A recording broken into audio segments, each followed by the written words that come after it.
මෙව නවකතා කියන පිළිවෙලට ධර්මය ඉගෙන ගන්න බෑ. නවකතා කොහොමද කියවන්නේ?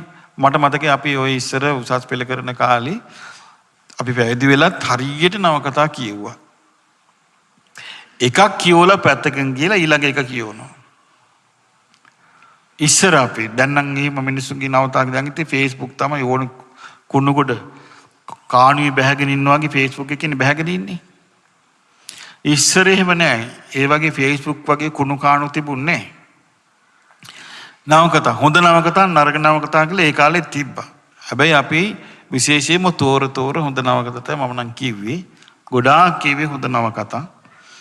එතකොට මේ එකක් කියවලා සාමාන්‍ය අපි නවකතා දෙපාරක් කියවන්නේ නැහැ. එකපාරක් කියවුවා පැත්තකින් තිබ්බා ඊළඟ එක. පත්තරේ වගේ.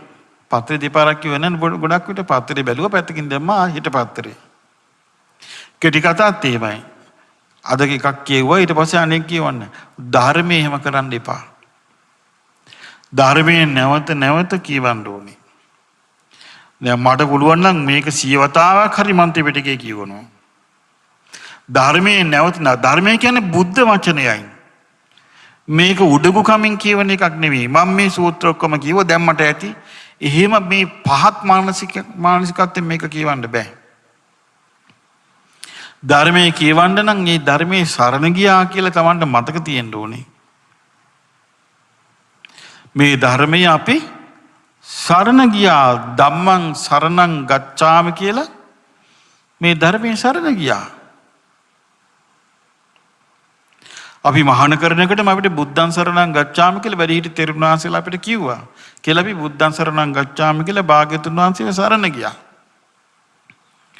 ධම්මං සරණං ගච්ඡාමි කියලා අපිට කිව්වා. අපිත් ඒ ධර්මං සරණං ගච්ඡාමි කියලා ධර්මයේ සරණ ගියා. සංඝං සරණං ගච්ඡාමි කියලා කිව්වා. සංඝ සරණ ගියා. ඕගොල්ලන්ටත් කිව්වේ නැද්ද එහෙම? ගිය අයට කිව්වා. ඉතින් මතක නැහැ.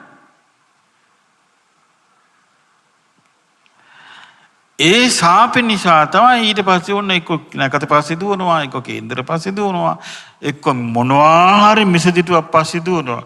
ඕන් නාඩි වාක්‍ය කාර්යයක් ඇවිල්ලා ඔන්න වෙල්ලවත් ඉන්නවා කිව්වොත් ඕම් පොලිමේ දුවනවා. ඇයි මේ හේතුව? සරණ නැහැ. සතර අපායි මිසක් වෙන යන්න තැනක් නැහැ. මොනවා හරි කුණ ගොඩක් කියව ගමන් කුණට තමයි ඇදිලා යන්නේ. කුණු ගොඩට ඇදිලා යනවා. අර මේ නිලමැස්සෝ ජරාවට ඇදිලා යනවා වගේ කුණු ගොඩට තමයි මේ කාලේ ඇදිලා යන්නේ. සුවඳට ඇදින්නේ නැහැ.